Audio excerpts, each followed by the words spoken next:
इंसान का दिमाग और शैतान का दिमाग, इसमें क्या फर्क है आप बता सकते हैं? मैं बताता हूं।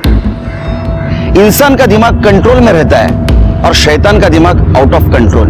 जब शैतान का छोटा दिमाग घिनौनी बातें सोचता है तो आने वाले गुनाह की दस्तक होती, और जब इंसान का दिमाग सोचना बंद करता है तो आने वाली गुनाह की दस्तक को नजरअंदाज करता है। नमस्कार, मैं सीनियर इंस्पेक्टर सुनील केलकर आप सबका स्वागत करता हूं क्राइम पेट्रोल दस्तक के इस भाग में। थाना जिला में काशीमेरा पुलिस स्टेशन में मेरी पोस्टिंग थी और उस वक्त एक अजीबोगरीब केस हमारे सामने आया और इस केस में 2 स्टेट की पुलिस इन्वॉल्व थी। ऐसा केस आज तक हमारे पुलिस डिपार्टमेंट के सामने कभी नहीं आया था।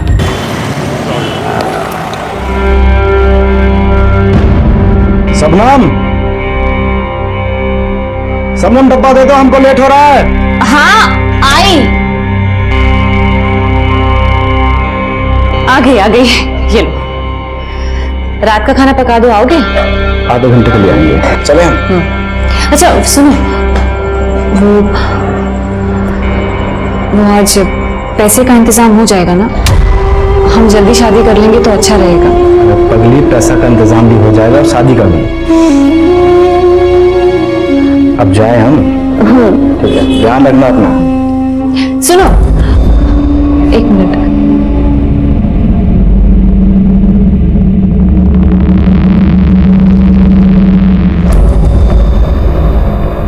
ताला।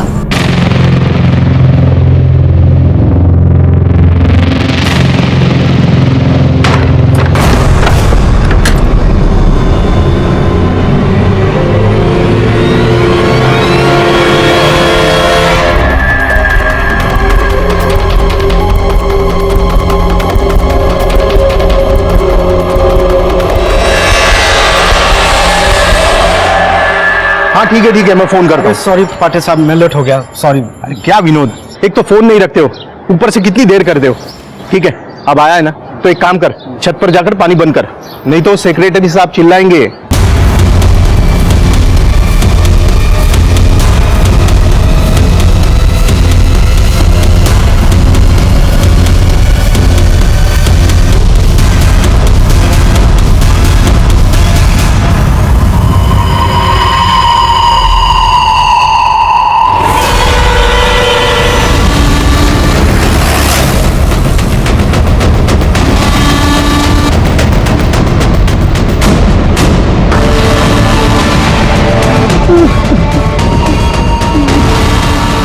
पीछे होइए आप लोग, चलिए। चलो आगे हो, पीछे होइए प्लीज, आगे हो, चलो आगे हो।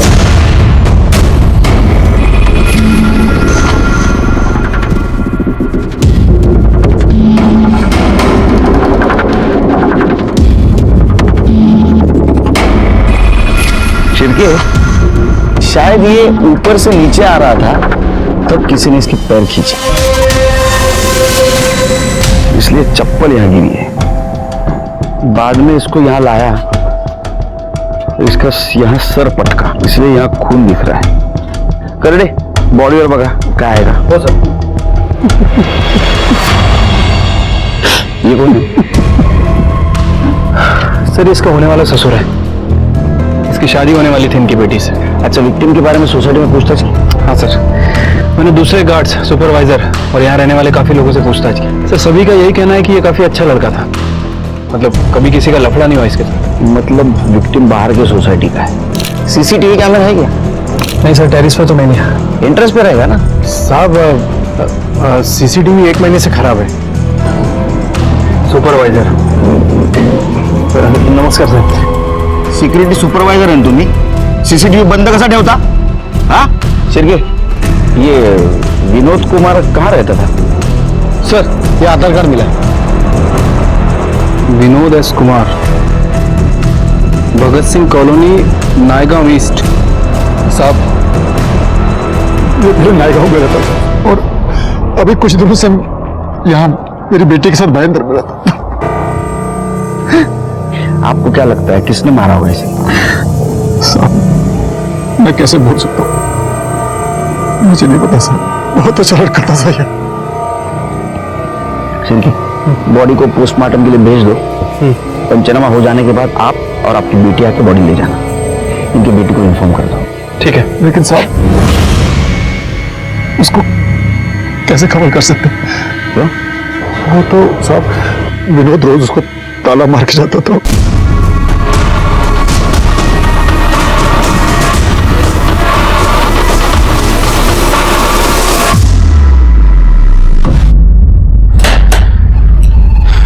आपका कहना है कि आपकी बेटी अंदर है?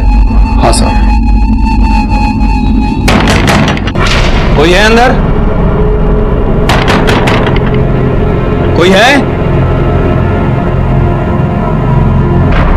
साहब अंदर ही है। कौन? पुलिस!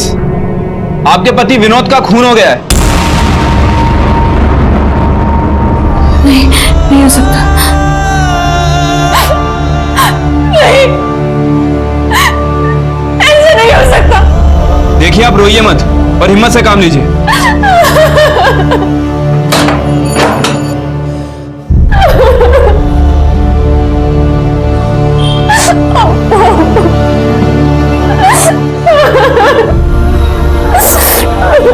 आप दोनों के अलावा विनोद का और भी कोई रिश्तेदार है?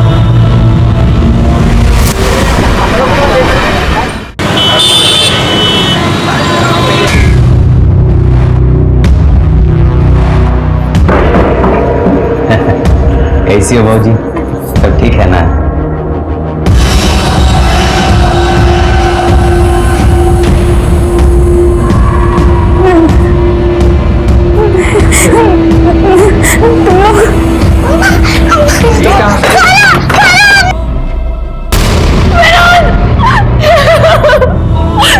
तुम मुझे अकेला छोड़ के नहीं जा सकते विनोद।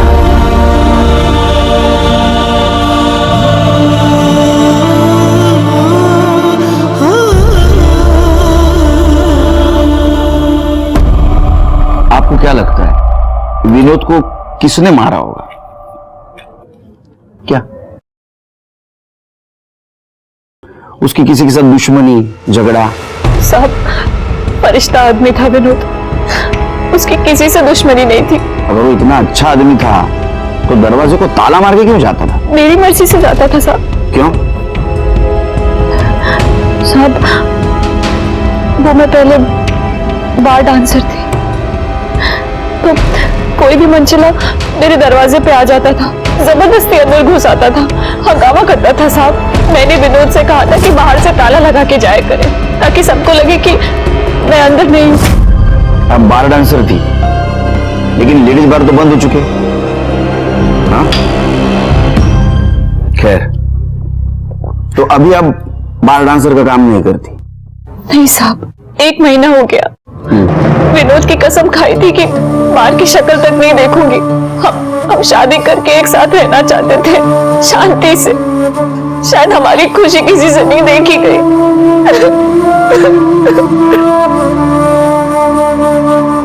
शांत हो जाइए। देखिए कैसा है, आप बार डांसर थी, शायद ऐसा हो सकता है कि कोई आपको पसंद करने वाला और विनोद को नापसंद करने वाला हो सकता है, और उसने उसे शायद मार दिया होगा। किसी ऐसे इंसान को जानती हैं? हाँ, इकबाल। कौन है ये? वो इसका काम देखता था, कौन से बार में कब भेजना है, किस टाइम भेजना है, ये सब। ठीक है, आप जाइए, कुछ होगा तो बताऊंगा मैं आपको। ठीक है सर। शिरके, ये शबनम कह रही थी विनोद दरवाजे को ताला मार के जाता था, तो विनोद के पॉकेट में तो चाबी मिलनी चाहिए। चाबी तो नहीं मिली। चाबी गई कहाँ? इकबाल ले गया। इकबाल को उठाओ, उसका कॉल रिकॉर्ड और मोबाइल लोकेशन भी निकालो। इकबाल, तो तू चाहता था शबनम डांस बार में नाचे, वो धंधा करे। शबनम ने माना नहीं, क्योंकि उसको विनोद के साथ शादी करनी थी, और तुझे तेरे और शबनम के बीच का कांटा लगा विनोद, इसलिए तूने उसको मारा। नहीं, खुदा कसम साहब, अपन ने विनोद को नहीं मारा। तो ये जो तेरा मोबाइल लोकेशन रिकॉर्ड है झूठा है। विनोद का जहां मर्डर हुआ वहां तेरा मोबाइल ऑन था, क्या कर रहा था वहां? साहब, मैं उस पर नजर रख रहा था कि वो कब घर से बाहर जाए और मैं शबनम से बात करूं, लेकिन वो ताला मार के निकल गया साहब। फिर मैं साहब उसके पीछे पीछे गया, ये देखने के लिए कि वो काम किधर करता है। वो टेरेस पे गया पानी बंद करने के लिए, तो उसके पीछे गया और उसका मर्डर कर। मेरा भरोसा करो साहब, बिल्डिंग के अंदर तो गया ही नहीं साहब। तूने क्या किया और क्या नहीं किया ये हम पता करेंगे। जा शिरके, अपने खबरियों को बोलना, इसके ऊपर नजर रखनी, और ये विनोद के जान पहचान वालों के बारे में जरा पूछताछ कर। शायद ऐसा हो सकता है कि पुरानी दुश्मनी निकालने के लिए उसका मर्डर किया हो। ठीक है।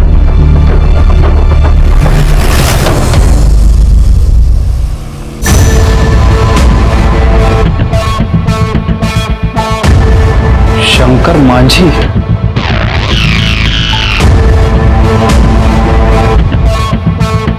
मुशारी रामनाथ चौक 3 स्थान, जिला मुजफ्फरपुर, बिहार। हो साहब, ये हमारे साथ ही रहता था और इसकी ना 2 गंदी आदतें थी। एक तो आज के टाइम में वो फोन यूज नहीं करता था, और दूसरा हर किसी को अपना नाम और गांव गलत बताता था। मुझे तो यही नाम पता है साहब, अनिल कुमार, बाराबंकी में रहता था। हाँ साहब, इसका नाम संजय कुमार है और ये इलाहाबाद का रहने वाला है। साहब, मैंने कभी भी विनोद से उसके घर वालों या उसके गांव के बारे में नहीं पूछा। कुछ तो होगा आपके पास विनोद के घर वालों का, कोई माँ बाप की फोटो, कोई लेटर, कोई कुरियर, कुछ भी। पता नहीं साहब, लेकिन हाँ, उसकी एक पेटी है मेरे पास जिसमें वो अपना सारा सामान रखता था। मैं वो आपको देती हूँ। भैया, हम आपकी इकलौती बहन है, हमें कुछ तो नया दिखाइए। आज तुम्हारे पति के कारण तुम्हारा और हमारा बाप जेल में है। तुम हमारी आंखों के सामने रहोगी ना तो हम सच बता रहे हैं, हमारे हाथों से तुम्हारा खून हो जाएगा। आखिर तुम हो तो शंकर माझी की बीवी और ये बेटी भी तो उसी की है। चलो भैया, हमारी बात सुनिए ना, हम कहाँ जाएंगे भैया? भैया, हम कहाँ जाएंगे भैया? भैया,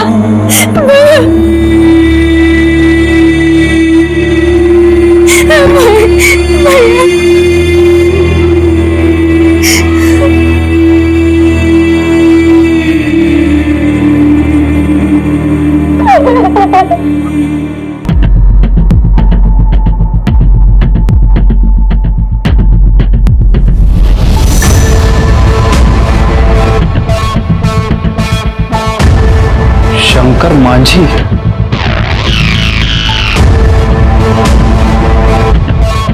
मुशारी रामनाथ चौक 3 स्थान, जिला मुजफ्फरपुर, बिहार। कमाल है शिरके, आधार कार्ड और फोटो एक आदमी का, नाम और एड्रेस 2। पता नहीं सर, विनोद ने अपने गलत नाम और गलत पते कितने लोगों को बता रखे। लेकिन ऐसा तो भागे हुए क्रिमिनल्स करते हैं। सर, हो सकता है कि विनोद भी बिहार का क्रिमिनल हो और यहाँ मुंबई में छुपा हो और अपनी क्रिमिनल एक्टिविटी छुपाने के लिए लोगों को गलत नाम और गलत पते बता रहा हो। होने को तो कुछ भी हो सकता है। सर, फिर ये भी चांसेस है कि इसके दुश्मनों को विनोद के बारे में पता चल गया हो और उनमें से किसी ने विनोद का मर्डर कर दिया हो। बिहार पुलिस को कांटेक्ट करो, अभी ये डाउट वही क्लियर कर सकते हैं, और देखते हैं इसका वहां कोई अपना है या नहीं।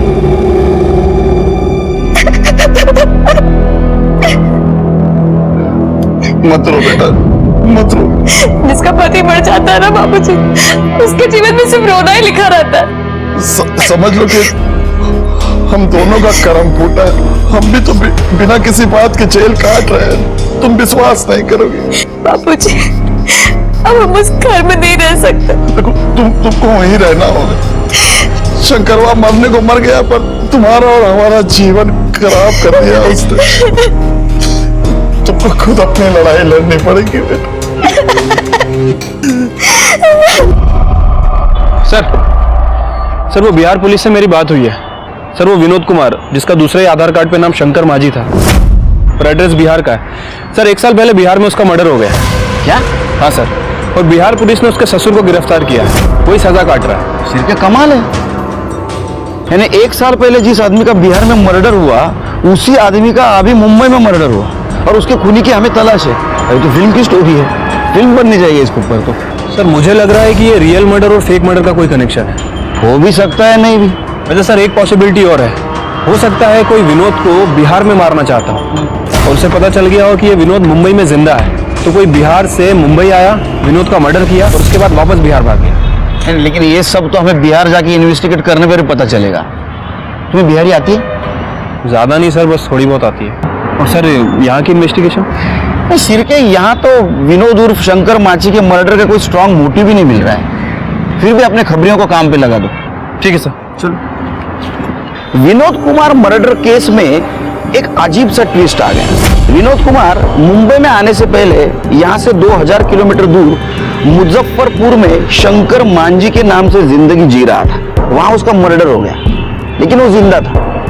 किसी ने उसके मरने की साजिश की थी, लेकिन ये बात शंकर मांझी ने छिपाई कि वो जिंदा है और वो मुंबई में है। लेकिन किस्मत देखिए, यहां मुंबई में शंकर मांझी का असल में मर्डर हो गया।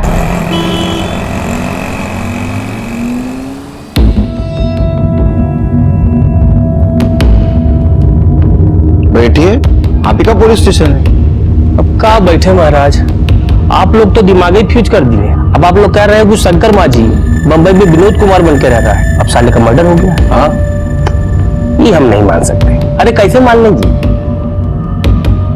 ये देखिए, विनोद कुमार के ब्लड डिटेल्स, डीएनए रिपोर्ट खुद चेक कर लीजिए। बलिराम बाबू जी, चेक किया जाए, हमको तो ट्रू लग रहा है। सर, हम लोगों के पास तो बहुत सारे सर्कमस्टांशियल एविडेंस है, जिसमें कि कोई भी ये कैलकुलेट करके पता लगा लेगा कि शंकर मांझी का खून हुआ था। क्या हुआ, आप लोग को भरोसा नहीं हो रहा है? तो चलिए क्राइम सीन पे, हम क्लियर करके दिखाते हैं आपको सब। चल आइए सर। आइए, तो अब हम आपको क्राइम सीन का चलचित्र दिखाते हैं। बलिराम, तुम उधर जाओ। तो हुआ ये कि शंकर मांझी जो है वो उधर से आ रहा था, और उसका जो ससुर है दशरथ, वो इस पेड़ के पीछे छुप के उसका बाट जो रहा था। ऐसे क्या कर रहा था? अब उसका इंतजार कर रहा था। अच्छा, तो बलिराम आओ। अरे बलिराम, तुम शंकर मांझी हो, हम दशरथ हैं, जब हम बुलाएं तो आ जाना। ठीक है साहब। आओ। अब तो यहाँ खड़े होकर उसका बाट जो रहा था, तो आओ बलिराम। अब तो जैसे ही आया कि दशरथ एकदम उसके सामने खड़ा हो गया, ऐसे दोनों के बीच में झपटम झपटाई हुई, और जो घड़िया है उसकी वो टूट के नीचे गिर गया। अरे रुकिए रुकिए, बीवी ने शादी की सालगिरह पे गिफ्ट दिया था, आप तोड़ रहे हैं इसको। लाइए मैं खोल के देता हूँ आपको। ठीक है, ठीक है। लीजिए। तो ये जो घड़ी है यहाँ गिर गया था, और फिर क्या किया, जो दशरथ है वो चाकू निकाल के शंकर मांझी के पेट पे अच्छा, और फिर उसको खींचा। क्या बोल रहा हूं, बहुत मोटा गए हो यार, अभी बहुत भारी हमसे खींच नहीं रहे। तो मान लीजिए कि लाश को दशरथ जो है वो खींचते हुए लेके जा रहा है, ऐसे खींच के लेके आ रहा है। आइए आइए आप लोग। हाँ, तो ऐसे खींचते खींचते खींचते खींचते इधर से खींचते खींचते यहाँ लाके छोड़ दिया। हाँ, और फिर जो दशरथ है वो देखा कि उसके कुर्ते पे खून लगा है। अब गांव वालों को शक न हो जाए तो क्या किया, कुर्ता खोल के उसी पेड़ के पास हमको कुर्ता मिला था, और उसका जो चप्पल का निशान है वो यहाँ से लेकर वहां तक हम लोग को बरामद किए थे ना जी सर। और फिर उसका मोबाइल लोकेशन निकाल के हमको पता चला कि जो दशरथ है वो यहाँ पे था, वही मारा है इसको। सर, कोर्ट में शंकर का खून, उसकी घड़ी, दशरथ का कुर्ता, मोबाइल लोकेशन की डिटेल, चप्पल का जमीन में निशान, ये सब सर्कमस्टांशियल एविडेंस बनाकर हमने पेश कर दिया। तो आपको दशरथ के चप्पल के निशान मिले, लेकिन शंकर के नहीं मिले। हाँ, वो चप्पल नहीं पहना होगा ना। वो वेपन?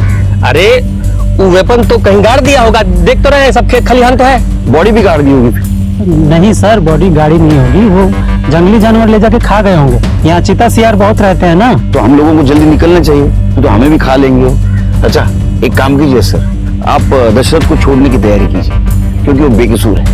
अरे क्या बात कर रहे हैं महाराज, हम लोग इतना मशक्कत से केस को सॉल्व किए हैं, इतना बाई लूटे हैं, और आप तो सब मट्टी पलीत कर रहे हैं। हमें सिर्फ इतना पता करना है कि शंकर मांझी उर्फ विनोद कुमार का मुंबई में मर्डर किसने और क्यों किया, और 1 साल पहले यह मर्डर की जो साजिश रची गई थी वो किसने रची थी, और फेक मर्डर और रियल मर्डर में कुछ कनेक्शन है क्या। कृपा करके इतना ही काम कीजिए कि शंकर मांझी उर्फ विनोद कुमार के कनेक्शन में जितने भी लोग हैं उनको थाना बुलवाइए। समझ गए कि नहीं? 1 साल बाद उनकी खबर आई भी तो कैसे, मौत की।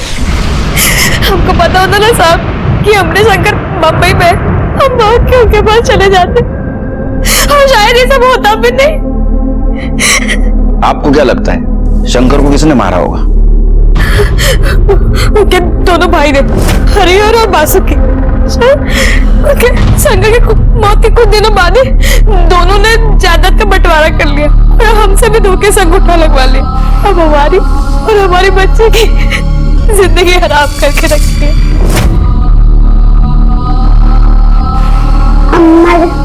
बापूजी कब आएंगे? चलो निकलो, तेरा आदमी मर गया है। ये घर से निकलो और अपना बाप भाई का घर पे रहो। चलो। एक खूनी की बेटी को नहीं यहाँ रख नहीं सकते हम। चलो निकलो यहाँ से। नहीं नहीं, हम कहीं नहीं जाएंगे। ये घर हमारा है और ये घर की औलाद है, हम कहीं नहीं जाएंगे। देख रहे भैया, तनिको इसका मुंह पे शर्म है। तनिको ये जान रही है कि हमारा मर्द तो मर गया है, तो अपना जवानी का मजाक तो हम ही दोनों सुने लेगी। इसीलिए नहीं जा रही भैया, और कोई बात नहीं है। धंधे वाली बना दिया हमें। जब उनका मन आता तब हमारे साथ जबरदस्ती करते। आपने बताया नहीं किसी को ये? बाप भाई के पास गए थे, कुछ नहीं हुआ। अब हम उस घर में नहीं रह सकते। तुमको वहीं रहना होगा। हम उनके पास नहीं रह सकते भैया। अरे तो हम क्या करें? हाँ, हम कोई आश्रम खोल के बैठे हैं यहाँ पर। पुलिस? हम थाने भी आए थे। ए भौजी, अगर पुलिस को कुछ बताई ना तो तुमको भी भेज देंगे सीधा शंकर भैया के पास स्वर्ग में, ठीक है ना? ये बात को ना अपने भेजा में घुसा लो, वरना तुम्हारी बेटी को ना कोठा में बेच देंगे। निकल। यही शंकर के सबसे बड़े दुश्मन थे। इन लोगों ने पहले उसको भड़काया, फिर उनका खून का योजना बनाया। हमने बापूजी को जेल भेजे और फिर उनको बंबई भेज दिए। और जब यहाँ पे मामला ठंडा हो गया तो शंकर को मार दी।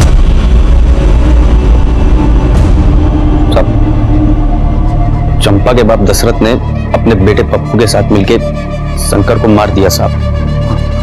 हाँ साहब, अब यहाँ मरे या बंबई में मरे, लेकिन सर सच बात यही है कि वो उसे बिल्कुल पसंद नहीं करता था। और एक बात और साहब, वो उसे पूरे गांव के सामने मारने की धमकी दिया था साहब।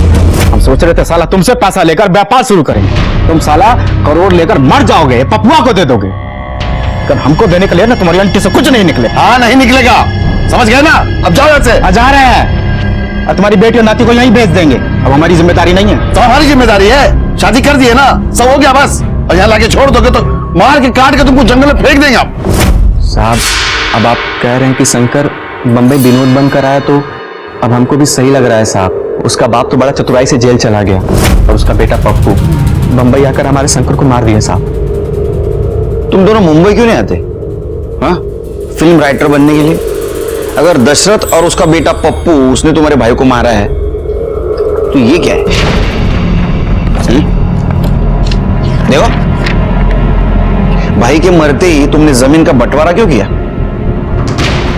क्योंकि साहब पप्पू की नजर शंकर के हिस्से की जमीन पे थी।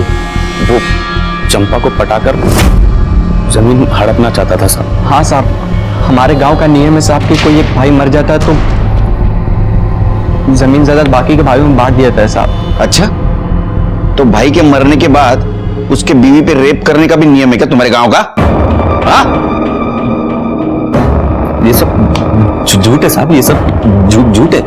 हाँ साहब, अब चंपा के पास तो कुछ बचा नहीं है ना साहब, तो हम दोनों को फंसाने के लिए ना तिरिया चरित्र दिखा रही है साहब। क्या तिरिया? तिरिया क्या? तेरा चरित्र मतलब चरित्र ही। हाँ साहब। अरे आपको आपके चरण छूने दीजिए सर। आप लोग देवता बन के आए हो हमारे लिए। हम बहुत बोले सबको साहब कि हम शंकरवा को नहीं मारे, कोई हमारी बात पे विश्वास ही नहीं कर रहा था सर। लेकिन तुम्हारी चप्पल, कुर्ता और मोबाइल एविडेंस के तौर पे कैसे मिले? हमको नहीं पता साहब क्यों वो सब वहां कैसे पहुंचे। हम रोज दोपहर में साहब 2 बजे से 5 बजे तक सोते हैं साहब। उस दिन भी हम सो रहे थे। क्या ऐसा तो नहीं ये सब मास्टर प्लानिंग आपका ही झूठी साजिश? और तुम जेल आ गए, शंकर को मुंबई में भगा दिया, वहां किसी से उसको मरवा दिया ताकि किसी को तुम पे शक न हो और तुम निर्दोष साबित हो। कैसी बात कर रहे हैं साहब? हमको देख के आपको ऐसा लगता है कि इस बुढ़ापे में हम ऐसा कुछ सोच सकते हैं? पप्पू जैसा जवान लड़का है तो कुछ भी सोच सकते हैं। उसका तो नाम ही मत लीजिए साहब, वो मर गया हमारे लिए। जब से हम जेल में आए तो हमारा काम धंधा सब हथिया लिया है। चाहता तो कोई वकील करके हमको छुड़ा सकता था। इसका मतलब पप्पू को फायदा है तुम्हारे जेल में रहने से। फायदा मतलब दोनों हाथ घे में है। क्या ऐसा तो नहीं आपको पप्पू ने फंसाया शंकर को मुंबई रास्ते से हट जाए? पप्पू कुछ भी कर सकता साहब, कुछ भी कर सकता। साहब बाबूजी तो हमारे सठिया गए, जेल में रह के उनका दिमाग फिर गया। साहब शंकरवा की क्या औकात थी? अरे कुत्ता था हमारा, और कुत्ते को पाल कर रखते हैं साहब, मारते थोड़ी ना है। साहब एक बात तो क्लियर हो गई है, शंकरवा को हमारे बाबूजी ने नहीं मारा है। अब हम बताते हैं कि शंकरवा को किसने मारा है। शंकरवा को मारा है उसके दोस्त शिवू ने। शिवू ने उसको ताड़ी पिला पिलाकर बर्बाद किया है। पप्पू भाई शुरू करो। अरे ये सब हम नहीं पीते हैं। जखना तो खा सकते हो। ये समझो हम काहे बुलाए हैं। शंकर के दहेज का जितना पैसा है सब हमको दीजिएगा। काहे? अरे एक नई कंपनी में बढ़िया स्कीम आया है, 2 साल में पैसा 2 गुना। नहीं नहीं, शंकरवा जब तक हमको नहीं बोलेगा हम कोनो पैसा नहीं देना। शिवू भाई से बढ़कर कुछ नहीं है। दे दो ये बात, दे दो। अरे दे दो, दे दे। हाँ दे दो। That's it. ये बात हुई ना, देखना बाप। और साहब उसके बाद वो कंपनी बंद हो गई और शंकरवा का सारा पैसा डूब गया। अरे 5 लाख कहाँ से चुकता करेगा साहब? पहले उसने यहाँ पर नाटक किया, फिर हमारे बाबूजी को फंसाया। हम तो कहते हैं साहब उस शिवू कंपाउंडर ने ही जो है शंकरवा को बंबई में मारा होगा। साहब हमने शंकर को नहीं मारा, जिगरी दोस्त था हमारा वो। और साहब हम पैसा उसका हम आज नहीं तो कल लौटा ही देते। और साहब काहे मारेंगे हम शंकर को? वो तो पैसे के लिए हमसे कभी तगादा भी नहीं किया, उसने पैसे हमसे कभी मांगा भी नहीं साहब। तुम कंपाउंडर हो ना, तुम्हें खून निकालना तो आता होगा। बिल्कुल आता है साहब। हाँ, तो ये शंकर का मर्डर का जो नाटक है ये तुम ही नहीं किया, बराबर है ना? नहीं साहब, तो क्या कह रहे हैं आप? झूठ मत बोलो। शंकर को तुम नहीं मारा, तुमने शंकर का खून निकाला। तुम्हें पता था दशरथ ने शंकर को मारने की धमकी दी है, मार के काट के तुमको जंगल में फेंक देंगे आप। और तुम दशरथ को फंसाना चाहते थे, बराबर? बिल्कुल नहीं साहब, बिल्कुल गलत है। झूठ बोल रहे हो तुम। तुम्हें पता था दशरथ दोपहर में सोता है, तुम दोपहर में दशरथ के घर पे गए, उसकी चप्पल, कुर्ता और मोबाइल चुराया। तुमने पहले से ही शंकर की घड़ी चुराई थी और उस घड़ी के ऊपर और दशरथ के कुर्ते के ऊपर शंकर का खून लगाया। दशरथ के घर वापस गए और उसकी चप्पल और उसका मोबाइल वहां रख के आ गए। साहब इतना दिमाग होता तो मिस एरिया के एमएलए होते। झूठ बोल रहे हो तुम फिर से। तुमने शंकर को मुंबई भेजा, शंकर को मारा, फिर से तुम गांव गए ताकि तुम्हारे ऊपर किसी का शक न हो। हम आज तक पटना नहीं गए साहब, बंबई कहाँ जाएंगे साहब? यकीन कीजिए हमारा, हम शंकर का खून काहे करेंगे? भगवान कसम कह रहे हैं साहब, हमने शंकर को नहीं मारा है, विश्वास कीजिए। शिरके, हाँ सर। यहाँ के शक्कर में बहुत मिठास है। 3 चम्मच में चाय एकदम मीठी हो जाती है, चौथे की जरूरत ही नहीं। वाह, फर्स्ट क्लास। अच्छा, विनोद कुमार मर्डर केस में अपने खबरियों से कुछ खबर? कुछ नहीं सर, ये विनोद के केस में कुछ हाथ ही नहीं लग रहा। वैसे जिस सोसाइटी में उसका मर्डर हुआ था, मैंने वहां के सुपरवाइजर, सिक्योरिटी गार्ड और बाकी के लोगों से भी पूछताछ की है सर। उनकी बातें सुनकर सब क्लियर ही लग रहा है।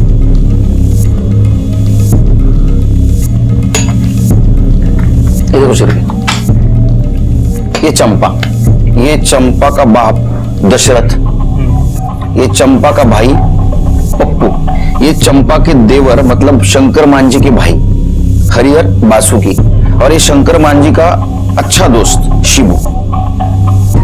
सर अगर चंपा को छोड़ दें तो मोटिव इन सबके पास लगता है। हो सकता है इनमें से किसी एक ने विनोद को मारा हो या फिर किसी के थ्रू मरवाया हो। शिरके, अभी हम लोगों को 3 ड्यूटी को अंजाम देना है। 1 नंबर ड्यूटी, शंकर मांझी को मुंबई में किसने मारा। ड्यूटी नंबर 2, शंकर मांझी के मर्डर की साजिश या बिहार में किसने की और उसका ससुर दशरथ उसको किसने फंसाया, और ये चीज शंकर मांझी ने सबसे क्यों छुपाई। और ड्यूटी नंबर 3, अगर ये दोनों बासुकी और हरिहर चंपा से जबरदस्ती करते थे या करते हैं तो इनको रंगे हाथ पकड़ना। सर इस काम में तो हमें बिहार पुलिस की मदद लेनी पड़ेगी। अरे आइए आइए केलकर साहब, ये लीजिए बिहार का वर्ल्ड फेमस स्वीट, खास आपके लिए मंगवाए हैं। लीजिए, लो सर। बहुत मीठा है। क्या है ना सर, बिहार है, सब तीखा होता है और मीठा आपको ज्यादा पसंद है, इसलिए आपके लिए मंगवाया है। सर सब मिलके साथ चलेंगे तो सब मीठा होता है ना। हाँ, इसलिए तो हम यहाँ आए हैं। हमें वो हरिहर और बासुकी को अरेस्ट करना है। काहे? अरे आपके सामने तो चंपा ने कहा। जब उनका मना था तब हमारे साथ जबरदस्ती करते। अरे क्या सर, एक औरत ने आपके सामने 2 टेसू क्या बढ़ा दिए, आपने विश्वास कर लिया। और आप लोग तो खुद ही बहुत समझदार है। आपको बिहार पुलिस से क्या जरूरत है? प्रूफ के साथ जाइए और पकड़ लीजिए, हमारा फुल सपोर्ट रहेगा आपको। आपसे यही उम्मीद थी। सर काम हो गया है, एक लड़के को खबरी की ट्रेनिंग दे दी है। वो हरिहर और बासुकी इन दोनों के ऊपर नजर रखे हुए हैं। अगर ये दोनों चंपा के घर में कोई गड़बड़ करते हैं तो हमें तुरंत इन्फॉर्म करेगा। गुड। मेरे दिमाग में एक आइडिया है शिरके। अपने पास जितने भी सस्पेक्ट्स है उनमें से कोई ना कोई तो मुंबई गया होगा शंकर मांझी उर्फ विनोद कुमार का मर्डर करने के। मुजफ्फरपुर से मुंबई जाने वाली जितने भी ट्रेनें हैं उसके टिकट रिकॉर्ड निकालो और सीसीटीवी फुटेज भी देखो स्टेशन का। और एक काम करो, जितने भी सस्पेक्ट्स है ना उनके कॉल रिकॉर्ड और लोकेशन निकालो। किसी ने तो यहां से कॉल करके वहां मुंबई में किलर को सुपारी दी होगी विनोद कुमार का मर्डर करने।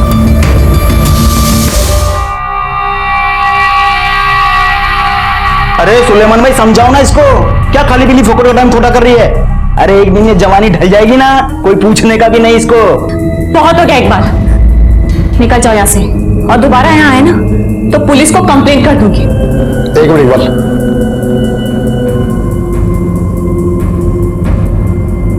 देखो बेटा, जो चला गया वो वापस तो नहीं आएगा। कब तक घर पे बैठी रहोगी और रोती रहोगी? मेरी मानो, काम पे लग जाओ, मन लगा रहेगा। नहीं बाबा, विनोद कभी नहीं चाहता था कि मैं बार में डांस करूं या ऐसा कोई खराब काम करूं। उसे कसम दी थी मैंने कि ये काम दोबारा कभी नहीं करूंगी। मैं झाड़ू कटका लगा लूंगी, भूखी मर जाऊंगी,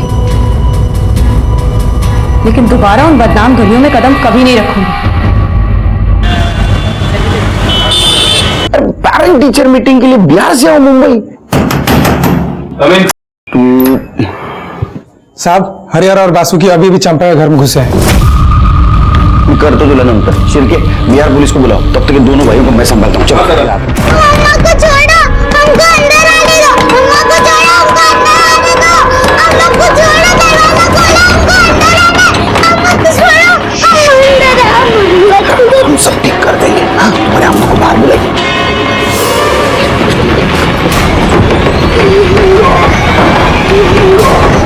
जाओ जाओ जाओ, चलो। बहुत गर्मी चढ़ा है तेरे को, गर्मी लेके जाओ इनको, अंदर देखो।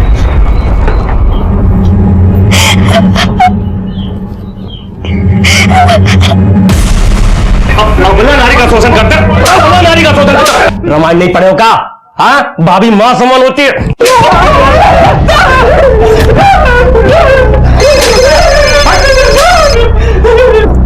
हेलो, हाँ ठीक है, वेरी गुड, ओके सर। इन दोनों के ट्रेन टिकट्स और फोन लोकेशन की डिटेल्स आ गई हैं। तो जिस दिन मुंबई में विनोद का मर्डर हुआ उसके 6 दिन पहले ये दोनों मुंबई में थे और इनके फोन की लोकेशन से प्रूफ होता है। तुम दोनों झूठ बोल रहे थे। अब बताओ, शंकर मांझी उर्फ विनोद कुमार को मुंबई में कैसे मारा? अम्मा कसम साहब, हमने नहीं मारा साहब। तो मुंबई किस लिए गए थे? रानी की बात देखने? सच बताओ। ये जब तक सच नहीं बताते नहीं मारते रहो इनको। सच बताते साहब, सब सच बताते साहब। ये सच है कि हम लोग शंकर भैया को मारने गए थे बम्बई साहब। वो बहुत खुशी हुई भैया कि तुम जिंदा हो, और जो तुम पैसा बोले थे ना वो हम सब लेके आए, बैग में है होटल में। नहीं अच्छा है, गांव में बड़ा परेशानी है, यहीं रहो, शादी करो, गांव में हम सब संभाल लेंगे। सही कह रहे हो हरिहर भैया, कल हम लोग सुबह वाली ट्रेन से जा भी रहे हैं। सुबह जा रहे हो? यहाँ पास में माता का मंदिर है, शाम को दर्शन करते हैं। शाम को शंकर भैया हमें माता के मंदिर में ले गए थे। मंदिर बहुत फेमस है, जो भी मुराद मांगोगे पूरी हो जाएगी। जय हो चंडिका देवी।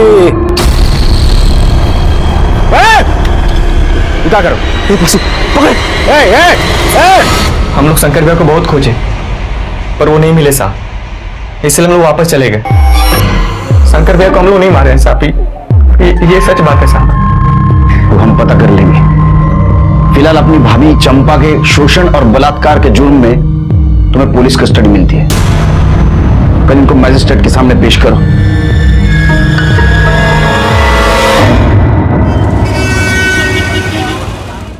ये भागलपुर रेलवे स्टेशन का सीसीटीवी फुटेज है। वो दोनों भाई सच कह रहे थे सर। जिस दिन विनोद का मर्डर हुआ मुंबई में, वो एक दिन पहले ही वापस आ गए थे। मतलब शंकर मांझी उर्फ विनोद कुमार का मर्डर इन दोनों ने नहीं किया। शंकर मांझी ने खुद का मर्डर कैसा प्लान किया, ये हमारे सामने एक पहेली थी और उसे हमें सॉल्व करना था। हमारे प्रॉब्लम बढ़े जा रहे थे। मुंबई हेडक्वार्टर से हमें फोन आ रहा था वापस आ जाओ, और ऐसे में और एक प्रॉब्लम आया। मेरा पीएसआई शिर्के, इसको बाहर का खाना खाने की वजह से बदहजमी हो गई। आप लोग मुंबई पुलिस से है ना? शंकर मांझी ने हमारे यहाँ 2-3 दिन काम किया था, फिर अचानक उसके मर्डर की खबर मिली। 2-3 दिन क्या काम किया शंकर मांझी ने? कुछ नहीं साहब, वो ब्लड डोनेट रखवा दिया था। जो ब्लड डोनेट करने आते थे, खून निकालने में वो उनकी मदद करता था।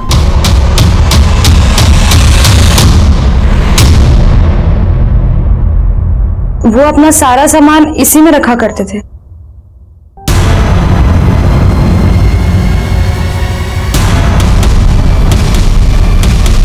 सर, अरे ये तो ग्लोव्स है, सिरिंज। शिबू को बुलाओ। इसे पहचानते हो? ये शंकर मांझी के घर में मिला।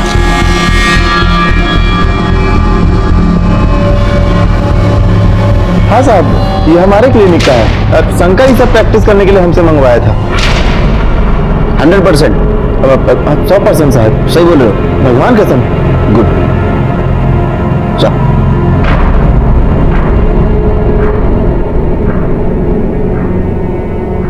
इन चीजों को शंकर ने अपना खुद का मर्डर प्लान करने के लिए यूज किया, अपने ससुर से बदला लेने के लिए और उनको फंसाने के लिए, क्योंकि ससुर ने उसको बिजनेस के लिए पैसे नहीं दिए थे। ये आप इतने कॉन्फिडेंस के साथ कैसे कह सकते हैं? शंकर ने एक क्लिनिक में 2-3 दिन काम किया था। वहां के डॉक्टर ने बताया वो वहां खून निकालना सीख गया था। उसने ये सारी चीजें शिबू से मंगवाई और सबसे पहले खुद का खून निकाला। शंकर को मालूम था कि उसका ससुर दशरथ रोज दोपहर को 2 से 5 के बीच में सोता है। वो वहां गया, उसने ससुर की चप्पल, कुर्ता और मोबाइल चुराया। फिर मर्डर ऐसे जगह प्लान किया जहां चप्पल के निशान मिट्टी में बने। फिर उसने अपनी खुद की घड़ी तोड़ी, घड़ी पर और ससुर के कुर्ते पर खुद का खून डाला और वो दोनों चीजें वहीं छोड़ के भाग गए। सबको ऐसा लगा कि पूरे गांव के सामने दशरथ ने शंकर को मारने की धमकी दी थी। मार के काट के तुमको जंगल में फेंक देंगे आप। तो शायद दशरथ ने शंकर को मारा और उसके बॉडी को जानवर खा गया। केलकर साहब, आपकी थ्योरी में लॉजिक है। ए बलिराम, स्लोक मार। तुमने हमें जो इज्जत दी उसके लिए धन्यवाद। ये केस तुम्हारा सॉल्व हुआ, हमारा नहीं। क्या? ठीक है सर, खबरी का कॉल आया था, बोल रहा था कि शबनम ने फिर से डांस बार ज्वाइन कर लिया है। क्या? और सर वो प्रोस्टिट्यूशन भी करने लगी है।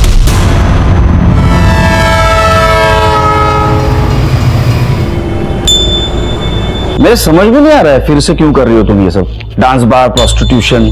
हाँ, तुमने तो कहा था विनोद से बहुत प्यार है तुम्हें। क्या ऐसा तो नहीं उसका इस्तेमाल कर लिया, उससे पैसे लिए, मार दिया? खुदा कसम साहब, मैं चलती ट्रेन के सामने कूद जाऊंगी, लेकिन विनोद के साथ कभी बुरा नहीं कर सकती। जब उसकी मौत की खबर आई तब आजान होने वाली थी। मैं नमाज पढ़ने ही जा रही थी, लेकिन वो दिन है और आज का दिन है, मैंने नमाज नहीं पढ़ी। साहब, मुझे यकीन ही नहीं हुआ कि मेरा खुदा मेरे फरिश्ते को मुझसे कैसे छीन सकता है। 1 मिनट, तुमने कहा अजान के वक्त तुम्हें खबर है, जी सर। मतलब दोपहर 1:05 1:10 के बीच में हमें खबर 2 बजे मिली, मर्डर 1 बजे हुआ। हमसे पहले तुम्हें कैसे खबर मिली? अब्बू को जैसे ही पता लगा विनोद की मौत के बारे में, उन्होंने फौरन मुझे बता दिया। शबनम, दरवाजा खोलो शबनम।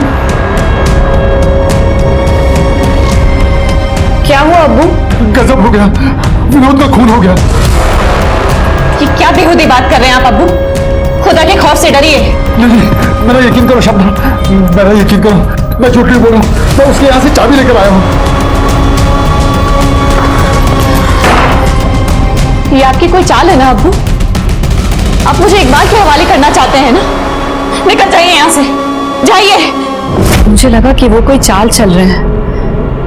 मैंने उन्हें कसम दी और दरवाजा बाहर से ताला लगाकर जाने के लिए कहा, ताकि अगर विनोद आए तो उसे किसी भी तरह का शक ना हो। हाँ, इसलिए हमारी पुलिस टीम वहां गई तो हमें दरवाजा बंद मिला। तुमने हमें पहले क्यों नहीं बताया? तुम्हारे अब्बा से डर के विनोद बाहर से ताला लगाता था। शिरके, सुलेमान अहमद। मैंने कुछ नहीं किया। नाटक बंद कर, बस हो गया तेरा नाटक। सच सच बता।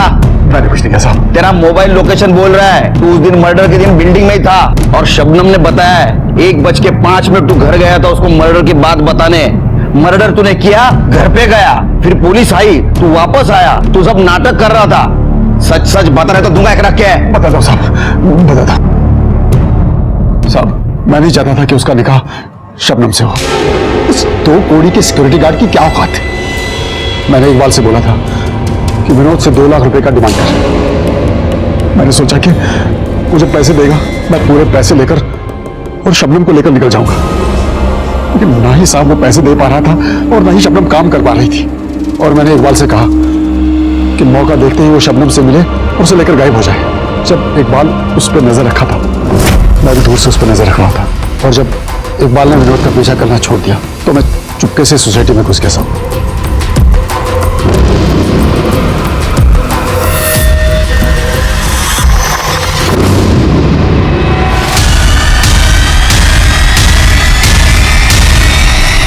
तू जैसा बुरा बाप तो आज तक नहीं देखा। शर्म नहीं आई तुझे सुलेमान? अपने बेटी से सब करवाते हुए उसे डांस बार में नचवाया। जब इस दलदल से वो निकलना चाहती थी तो उसके सपनों का मर्डर कर दिया। सुलेमान अहमद को शंकर मांझी उर्फ विनोद कुमार के कत्ल के जुर्म में सजा हो गई। कहते हैं ना, बुरे काम का नतीजा बुरा ही होता है। शंकर मांझी को बिजनेस के लिए पैसों की जरूरत थी और उसे गांव में कोई पैसा नहीं दे रहा था, इसीलिए उसके दिमाग में खुद के मर्डर का प्लान आया। वो अपनी वाइफ और बच्ची से अलग हो गया और यहीं से शुरू होगी गुनाहों के दस्तकों की दास्तान, जो उसके मौत पे आके रुक गई। देखते हैं हमारे आज के एपिसोड की दूसरी कहानी।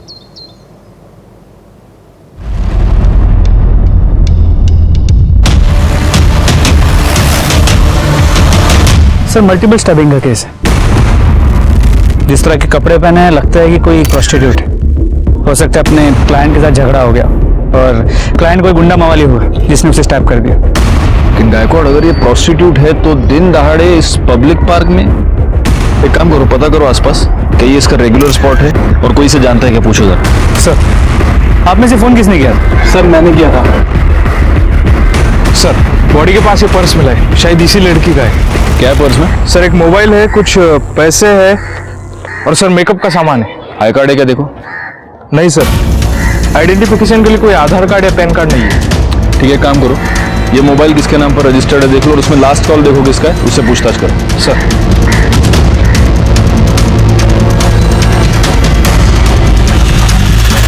सर कुछ नहीं मिला। यहाँ तो इसे कोई भी नहीं जानता और आसपास कहीं मर्डर वेपन भी नहीं मिला। ठीक है, पंचनामा करो और बॉडी को पोस्टमार्टम के लिए भेजो। सर मुंबई शहर के एक पब्लिक पार्क में जहां शाम के वक्त बहुत हलचल होती है, एक सजी धजी लड़की की डेड बॉडी मिलना अपने आप में एक दिल दहलाने वाली घटना है। इस घटना से दिमाग में कई सवाल उभरते हैं। कौन थी ये लड़की? क्या ये लड़की प्रोस्टिट्यूट थी?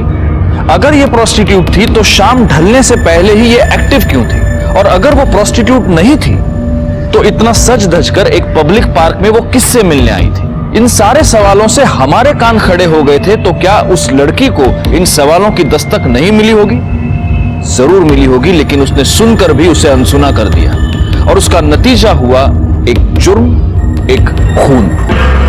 सर पार्क में जो लाश मिली थी उसकी पोस्टमार्टम रिपोर्ट। हाँ हाँ वो ठीक है, लेकिन तुम इतने हड़बड़ाए हुए क्यों हो? लो वड़ा पाव खाओ, लो। सर मुझसे वड़ा पाव नहीं खाया जाएगा। अरे सर आप रिपोर्ट पढ़िए। देखो, भगवान का प्रसाद और मुंबई का वड़ा पाव, उनको ना नहीं बोलते, पहले वड़ा पाव खाओ। सर मैं वो नहीं खा पाऊंगा। सर आप ये पोस्टमार्टम रिपोर्ट पढ़िए पहले। क्या हुआ गड़बड़?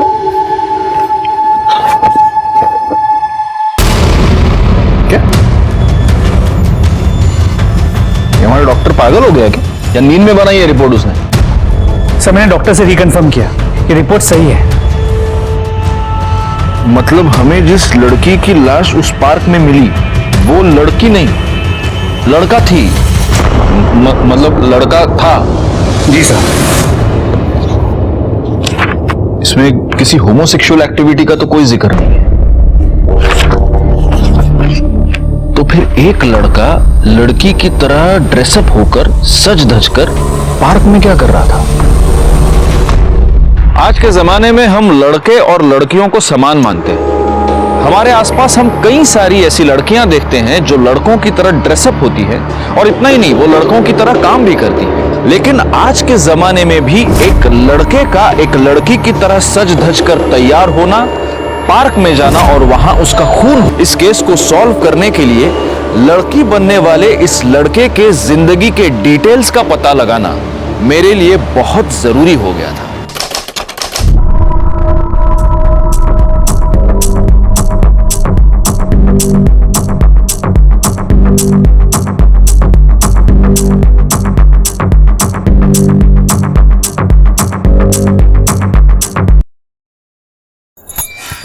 बहुत थक गई आज के लिए, बस हो गया। एक बात बता, तू तो सिर्फ 2-4 तरह के स्टेप्स करती है। ध्रुव, मैं वही डांस करती हूँ जो माधुरी दीदी ने मुझे सिखाया है। तुझे पता है ना, माधुरी दीदी बार में डांस करती है तो कितने पैसे लुटाते हैं उन पर लोग।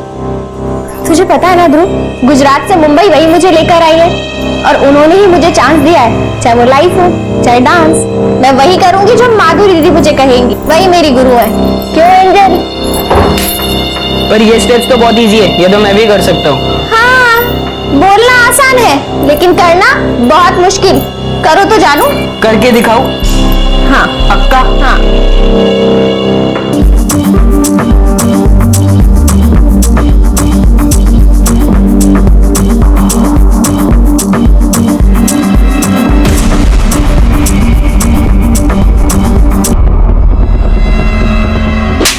हांड बना फिर रहा है। तुझे यहाँ काम करने के लिए रखा गया, गुलछरे उड़ाने के लिए, समझा ना? चल एंजल, आप भी चलो। चल।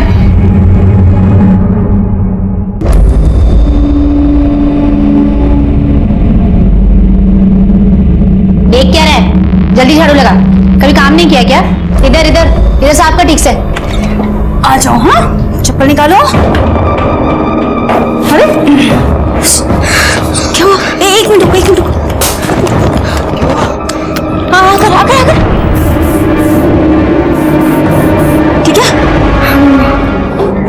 मेरा बच्चा, जा जाके कपड़े बदल। क्या कर रहा है तू? ये वो बाई नहीं आई ना, तो इसी ने कहा कि मैं काम कर देता हूँ। मैं तेरे को जानती नहीं दीदी, तुझे ना मुफ्त में रोटी तोड़ने की आदत हो गई। कम से कम ये तो सोचा कर कि बच्चा है, एक दिन बाई नहीं आई खुद कर लेगी तो घिस जाएगी क्या? हाँ अच्छा नहीं, बोझ है। माँ बाप तो मर गए लेकिन बोझ हमारे ऊपर छोड़। बस कर, तू भी तो बोझ है। तू और तेरा निकम्मा पति करता क्या है? सोच, अगर मैं नहीं होती ना तो क्या होता तुम दोनों का? आई बड़ी बोलने की। हाँ तो कम से कम एंजल का ध्यान तो रखती हूँ ना मैं। हाँ हाँ बिल्कुल रखती है, उसके लिए इतने पैसे भी तो लेती है ना? थोड़ी तो शर्म कर, हमारे सगे भाई का बेटा है, हमारी जिम्मेदारी है। आई बड़ी एंजल का ध्यान रखती हूँ। आगे से सब नहीं करना। कुछ खाया? मैं मंगाती हूँ होटल से कुछ। उसने बोल दिया लगा झाड़ू लगाने।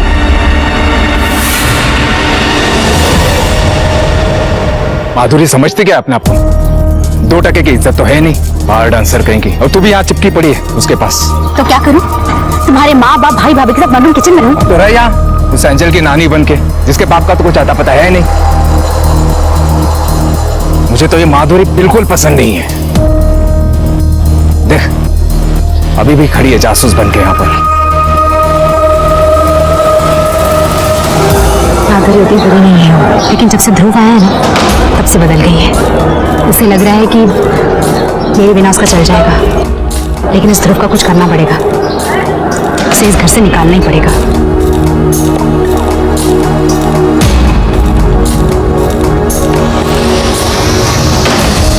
नाम लिया और आ गया, जल्दी मरेगा भी नहीं। अरे तू इस पीड़ा को यहाँ से निकालने के बजाय खुद निकलने का क्यों नहीं सोचती? जल्दी से जल्दी जितने हो सके नोट निकाल तेरी बहन से, अपना खुद का घर ले लेंगे।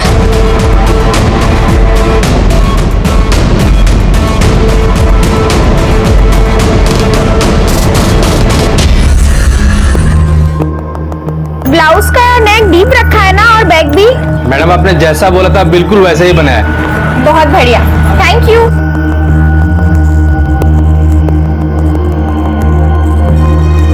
अरे मैडम पीछे कहाँ बैठ रही हैं? आगे बैठिए, एसी की अच्छी हवा आएगी और व्यू भी अच्छा मिलेगा। आइए आइए बैठिए। ठीक है।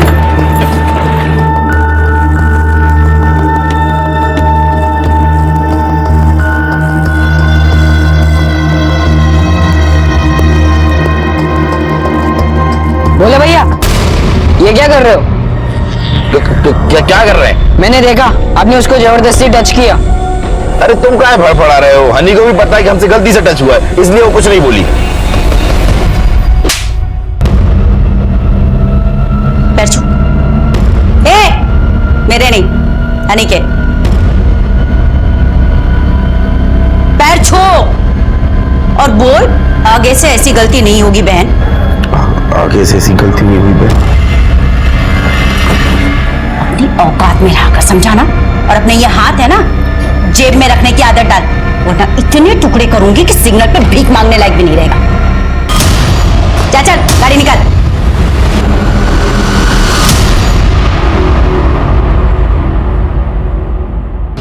ये देखिए देखिए देखिए, अरे मेरे को भी भेजना है। चाहिए। हाँ ये बोला लेते इसकी चलना यार। अरे बोला भैया, कैसे हो? बढ़िया है। बढ़िया हो ना? कुछ खाए पिए? यार आपके ही मजे, फ्री में आके सीख लेते हो। सच में? अरे मजाक नहीं कर रहा। चलो अभी जाओ, मैडम आने वाली है। अरे बोला भैया चले जाएंगे यार। बोला भैया एक रिक्वेस्ट थी, हमें भी कभी डांस बार ले चलिए ना। एक बार लेके चलो, एक बार। हाँ प्लीज यार। अरे हाँ एक बार प्लीज यार, प्लीज। जाओ मैडम आगे, मैडम जाओ।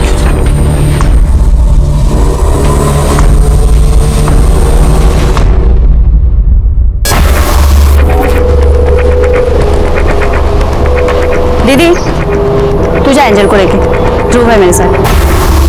बाय बेटा।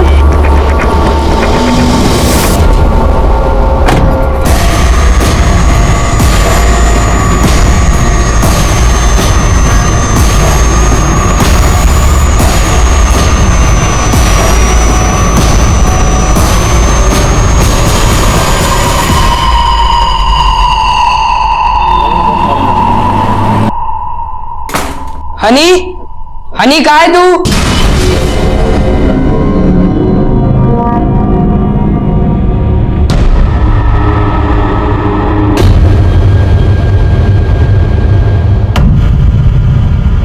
बाप रे क्या लड़की है यार।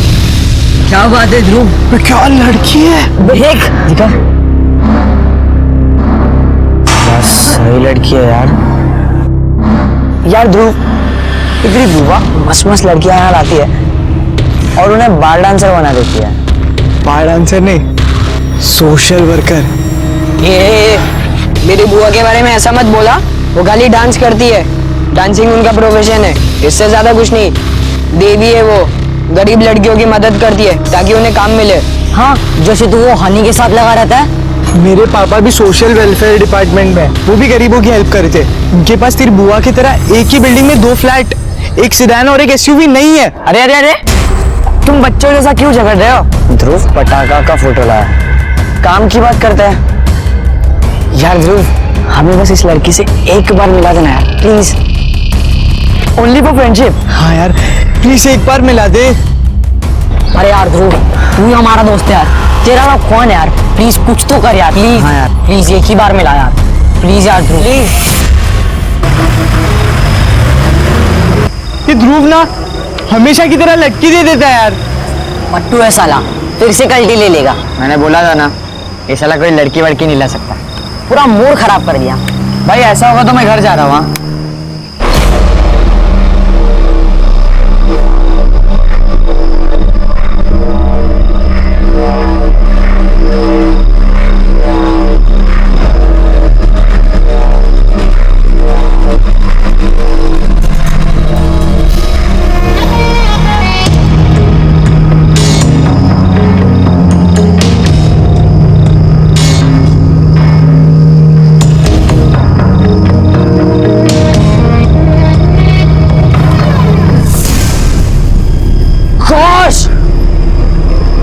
ध्रुव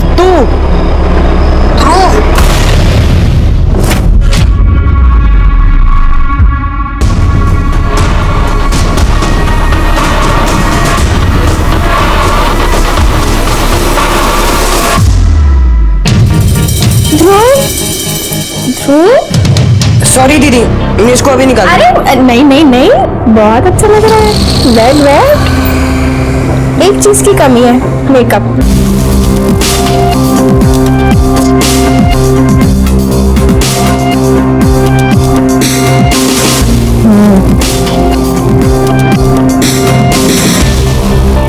अरे वाह वाह वाह, अब लग रहा है ना तू ध्रुव से ध्रुवी। एक नंबर। मैं एक काम करती हूँ, तेरी एक फोटो भी खींच लेती हूँ।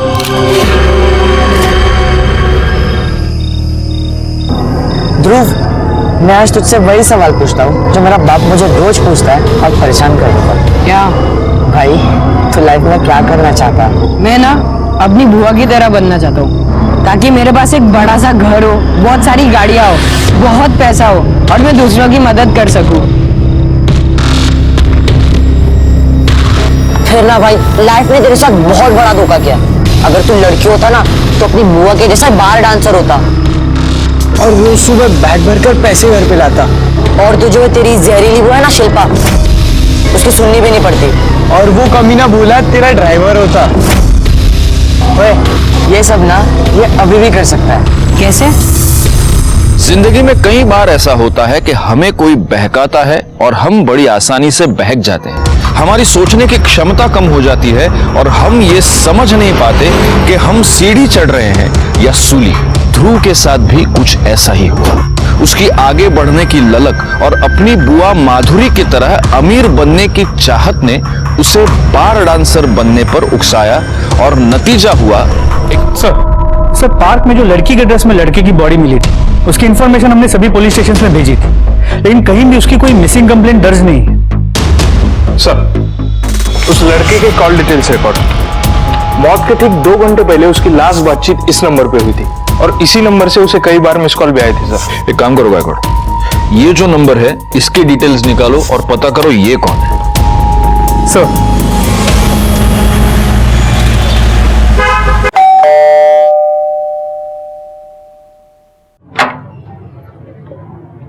ये हनीशा का घर है। ते मारी छोकरी छे, तमे कौन? हम मुंबई पुलिस से। पुलिस?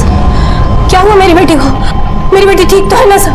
एक मिनट, आप घबराइए मत, हनी को कुछ नहीं हुआ है, लेकिन एक केस के सिलसिले में हमें हनी से बात करनी है। आप बुलाएंगे उन्हें? साहब, वो तो मुंबई में रहती है। मुंबई? एक बहुत अच्छी महिला है, माधुरी सेठी, उसके पास मेरी बेटी रहती है। माधुरी सेठी ने हनी को बहन मानकर गोद लिया है साहब। उसने उसको काम भी दिलवाया है और हमेशा अपने साथ रखती है साहब। इस माधुरी सेठी का एड्रेस और फोन नंबर मिलेगा?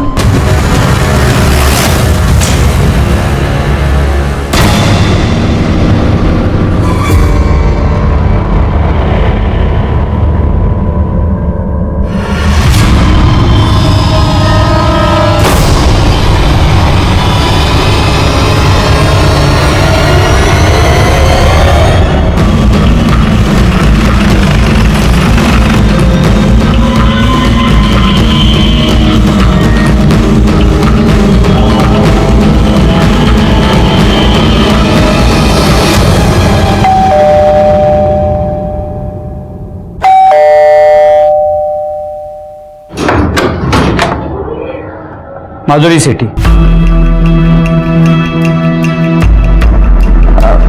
आप आप में से माधुरी सेठी कौन है? मैं हूँ साहब, लेकिन आप यहाँ क्यों आए? आपको किसने फोन किया? साहब, हमको पुलिस की हेल्प दीजिए प्लीज, आप जाइए। 1 मिनट, आप शांत हो जाइए। देखिए, हमें हनी शाह से बात करनी है। हनी से? क्यों? कुछ पूछताछ करनी। किस बारे में साहब? एक लड़के के फोन से हनी के फोन पे आखिरी कॉल किया गया था और हमें उस लड़के की डेड बॉडी मिली।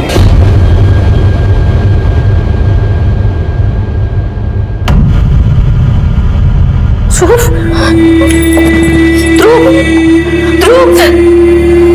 ये क्या हो गया ध्रुव?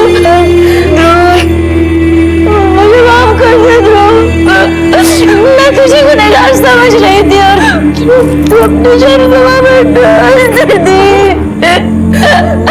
ध्रुव, भैया मुझे माफ कर देना भैया, मैं तुम्हारे बेटे का ख्याल नहीं रख पाई, ना तो अच्छी बहन बन पाई, ना अच्छी बुआ।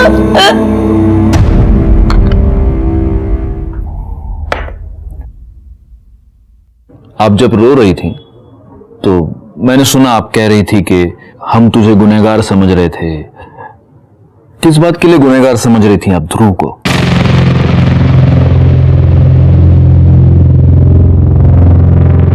देखिए, आप हमसे कुछ भी मत छुपाइए, क्योंकि अगर आप हमें नहीं बताएंगी तो हम ध्रुव के कातिल को कभी पकड़ नहीं पाएंगे।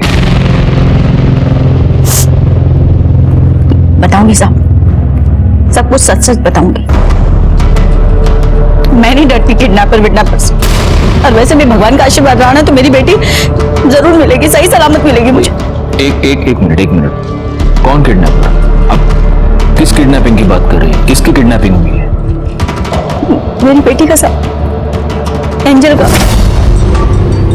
पहले हम लोगों को लगता था कि ध्रुव ने किडनैप किया उसे, लेकिन नहीं साहब, अभी उसकी डेड बॉडी देखने के बाद कंफर्म हो गया कि हम सब लोग ऐसे सोच रहे थे। ध्रुव ऐसा कर ही नहीं सकता था, ना तो उसने किया है साहब। आपकी बेटी की किडनैपिंग हुई कब हुई? दो दिन पहले साहब, ध्रुव के गायब होने के 1-2 घंटे पहले। तो आपने हमें इन्फॉर्म क्यों नहीं किया? मैंने सोचा था साहब कि मैं पुलिस कंप्लेन करूं, लेकिन आपको नहीं मालूम साहब, हमारा ये बार और डांसर लोगों की जो लाइन है ना, बाहर से जितनी ग्लैमरस पैसा सब दिखता है ना साहब, वैसा है नहीं, सारी बहुत गंदी है। हेलो मनसुख सेठ। अरे मैंने बोला था ना वीकेंड पे तो मिलने वाले, फिर अभी वीकडेज में क्यों फोन किया? पैसा चाहिए क्या? अरे नहीं बाबा, मेरी बेटी गायब हो गई है, सब जगह ढूंढ लिया, यहाँ वहाँ कहीं भी पता नहीं चला। मैं सोच रही पुलिस कंप्लेन कर दूं। अरे मरवाओगी क्या? डांडी थी जो? अरे तू पुलिस में कंप्लेन करेगी, पुलिस तेरे घर पे आएगी, फिर पूछताछ करेगी कि घर किसका है, फिर तू बोलेगी ये घर मेरा है, तो फिर पुलिस मेरे घर पे आएगी, मेरी पूछताछ करेगी, फिर बीवी को ये पता चलेगा कि मैंने एक बार डांसर को रखेल बना के रखा है। अरे तू समझती क्यों न थी? मेरी बदनामी होगी, सर्कल में बदनाम हो जाऊंगा, घर में बदनामी होगी। एक काम करो, फिरोती के लिए फोन आने दो, वो जितने पैसे मांगेंगे ना उनके मुंह पे मार देंगे और एंजल को छुड़वा लेंगे, ठीक है? बस इसलिए मैंने पुलिस कंप्लेन करने का प्लान ड्रॉप कर दिया साहब। आपकी बेटी की उम्र? 6 साल की है साहब, और उससे दमा की बीमारी है साहब। ये तो बहुत सीरियस है। हाँ साहब, लेकिन अभी वो ठीक है, ऐसा किडनैपर ने बोला। मतलब आपको किडनैपर का रैंसम कॉल आया था? हाँ आया था साहब, 2 बार आया था। पहला कॉल तब आया था जब ध्रुव हमारे साथ था। बुआ अब परेशान मत हो, सब ठीक हो जाएगा। क्या ठीक हो जाएगा? हेलो, तुम्हारी बेटी हमारे पास है, 10 लाख तैयार रखना। Hello, hello. और दूसरा कॉल? दूसरा कॉल ध्रुव के गायब होने के बाद आया था सर। हम लोगों को लगा कि ध्रुव ने ये सब किया, किडनैपिंग करवाई, क्योंकि दूसरा कॉल थोड़ा अटपटा था साहब।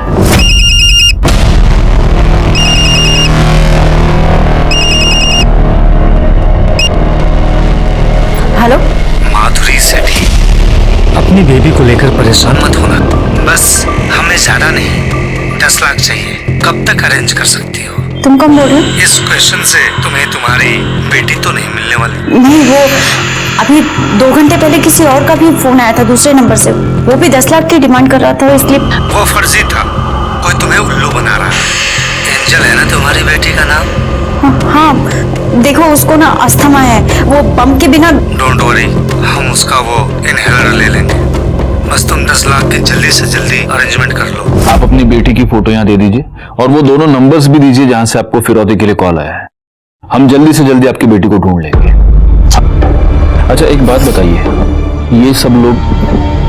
साहब ये मेरी बड़ी बहन है शिल्पा, उसके हस्बैंड, और ये हनी मेरे साथ काम करती है। इनके अलावा आपके घर में और कौन? कोई नहीं है साहब, माँ बाप बहुत पहले मर चुके। एक बड़ा भाई था, नागपुर में रहता था, तो उसका भी कार एक्सीडेंट में उसकी बीवी के साथ। ध्रुव उनका ही बेटा था साहब, जो हमारे साथ रहता था। और आपके हस्बैंड? मेरी शादी नहीं हुई साहब। सॉरी, एंजल के फादर? वो मैं कंफर्म नहीं बता सकती साहब, उस टाइम पे। आप प्लीज अपना फोन मुझे देंगे? डरिए नहीं, हम सिर्फ आपके फोन में एक ऐप फिट करेंगे। आपको किडनैपर का जब भी फोन आएगा हमें तुरंत पता चल जाएगा। प्लीज। हेलो, तुम्हारी बेटी हमारे पास है। 10 लाख तैयार रखना, कब कहाँ देने हैं बता देंगे। हेलो, माधुरी सेठी, अपनी बेबी को लेकर परेशान मत होना, वो हमारे पास है। बस हमें ज्यादा नहीं, 10 लाख चाहिए। कब तक अरेंज कर सकती हो? तुम कब बोल रहे हो? इस क्वेश्चन से तुम्हें तुम्हारी बेटी तो नहीं मिलने वाली। गायकवाड़, ये दोनों फोन कॉल्स अलग अलग लोगों ने किए हैं। जी सर, दोनों की आवाजें अलग हैं और बात करने का तरीका भी अलग है। सर एक ये हो सकता है कि इस किडनैपिंग का मास्टरमाइंड ध्रुव हो, और ध्रुव के मर्डर के बाद किडनैपर्स में फूट पड़ गई और अब अलग अलग फोन कर रहा है। ये भी हो सकता है कि जिसने इस एंजल को किडनैप किया है उसी ने ध्रुव का मर्डर भी किया है। ध्रुव को रख के कोई फायदा नहीं था इसलिए ध्रुव को मार दिया, और अब एंजल को रख के फिरौती की रकम वसूल करना चाहता है। मतलब अगर हमें एंजल का किडनैपर मिल गया तो हो सकता है ध्रुव का कातिल भी मिल गया। पता नहीं साहब, अचानक से ये सब क्या हो गया। मेरा ध्रुव दुनिया छोड़कर चले गया। मेरी बेटी का कुछ पता नहीं चल रहा, कुछ समझ में नहीं आ रहा साहब। मेरी बेटी को ढूंढ दीजिए, पता नहीं कहाँ होगी, कैसी होगी।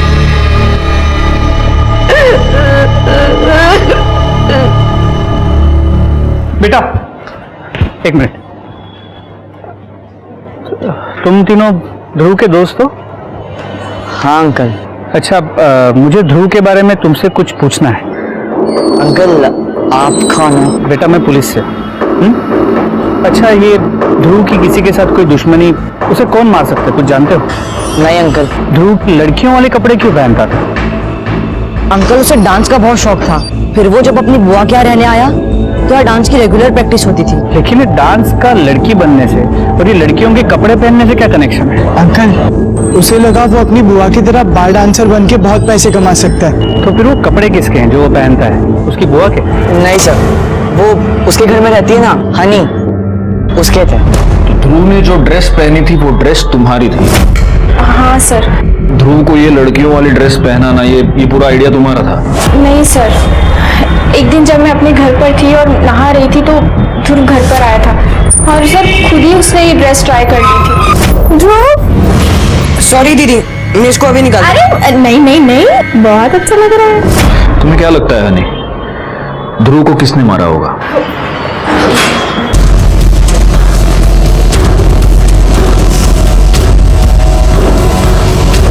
साहब, ध्रुव को जाना था, चले गया।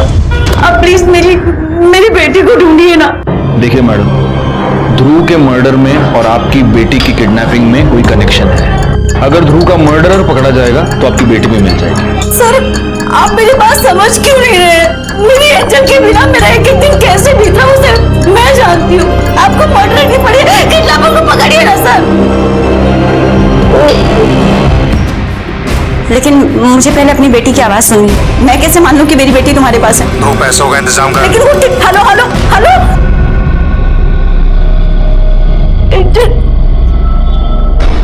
तबीयत ठीक है, जैसे ही बोलेगी फोन करता हूँ। तो पैसों का इंतजाम कर। सर ये आवाज उस किडनैपर की लग रही है जिसका कॉल सबसे पहले आया। मतलब ध्रुव गायब होने से पहले।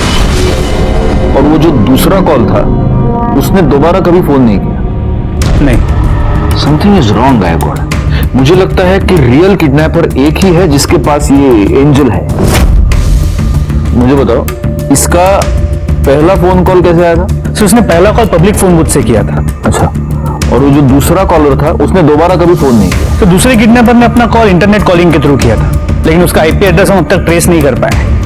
ये जो पब्लिक फोन बूथ है इसके आसपास के सारे सीसीटीवी कैमरे की फुटेज चेक करो। सर वहाँ आसपास कोई भी सीसीटीवी कैमरा नहीं मिला, और एंजल और ध्रुव की फोटो भी हमने आसपास लोगों को दिखाई, लेकिन किसी ने भी उन्हें पहचाना नहीं। एज अ पुलिस ऑफिसर ये केस मेरे लिए टेस्ट था। एक छोटी बच्ची एंजल की जान खतरे में थी, उसे किडनैपर से छुड़वाना मुझे प्रायोरिटी लग रही थी, लेकिन तभी ध्रुव मर्डर केस में हमारे सामने कोई लीड आ जाती और हमारा ध्यान उधर बढ़ जाता। आखिरकार हमने ये सोच समझकर डिसाइड किया कि हम एंजल को छुड़वाने पर ही पूरी तरह से कंसंट्रेट करेंगे, और तभी हमारे सामने एक ऐसी लीड आई जिसकी वजह से हमें थोड़ी बहुत मदद मिली। मैडम कहिए, मुझे बड़े इंस्पेक्टर साहब से बात करनी है। बोलिए।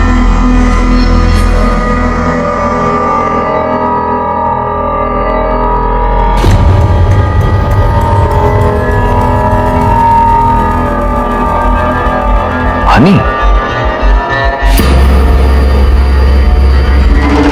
क्या बात है? सर जब लास्ट टाइम आप मुझसे मिले थे तो मुझे कुछ बात बतानी थी आपको, लेकिन मैं कुछ बताती तब तक माधुरी दीदी वहां आ गई थी। सर ध्रुव को शक था कि एंजल की किडनैपिंग ओम जी ने की है। क्या बात है ध्रुव? हनी दीदी, आपने नोटिस किया जब ओम फूफा जी घर से बाहर गए थे उसी बीच में किडनैपर्स का फोन आया। हाँ, मुझे लगता है ओम फूफा जी ने किडनैप करवाया एंजल को। फिर ध्रुव ने क्या किया? सर फिर ध्रुव ने डिसाइड किया कि वो ओम का पीछा करेगा, लेकिन सर मुझे बहुत डर था कि कहीं ध्रुव को कुछ हो ना जाए, इसलिए सर मैंने ध्रुव को लड़की बनाया ताकि ध्रुव पर कोई शक ना करे। शिल्पा, मैं जरा नीचे जाके आता हूँ। हेलो ध्रुव, ओम जी निकल चुके, तुम भी निकलो। लेकिन ये बात तुमने माधुरी को क्यों नहीं बताई? सर हमें पहले सिर्फ ओम जी पर शक था, हम पहले इस बात को कंफर्म करना चाहते थे, लेकिन ध्रुव की मौत के बाद यकीन हो गया कि ओम जी ही गलत है, क्योंकि ध्रुव ही लड़की बनकर उसका पीछा करने गया था। मतलब ये हो सकता है कि ध्रुव का मर्डर ओम ने किया? हो सकता है सर, क्योंकि सर ध्रुव के मर्डर के बाद मैं माधुरी दीदी से बात करने गई थी। किधर जा रही थी? मैं जा रही हूँ माधुरी दीदी को तुम्हारा सब सच बताने के लिए। तो सबको सच्चाई बताएंगे, रुक।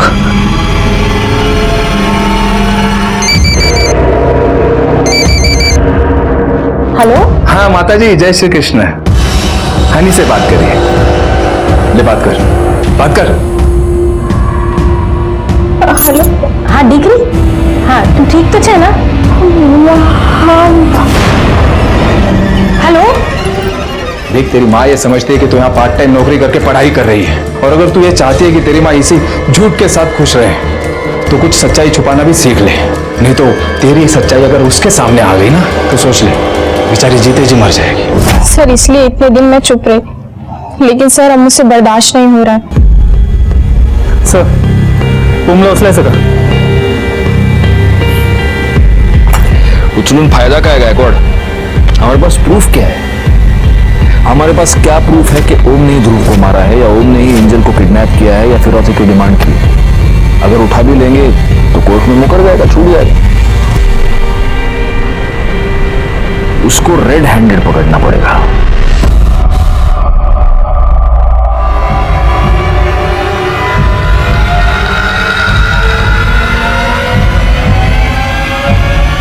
शिल्पा, मैं जरा आता हूँ, थोड़ा काम है।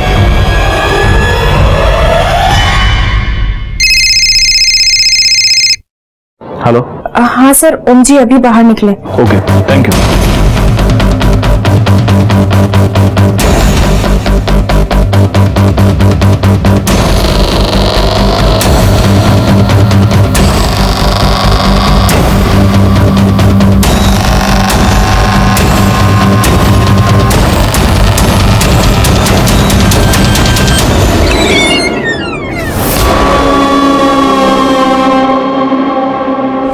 2-3 घंटे होश में रह ले। एक बार तेरी माँ तुझे देख ले, मुझे मेरे पैसे। एंजल, एंजल, बैकवर्ड, लड़की क्रिटिकल है, तुरंत लेके जाओ हॉस्पिटल। चलो चल चल चल।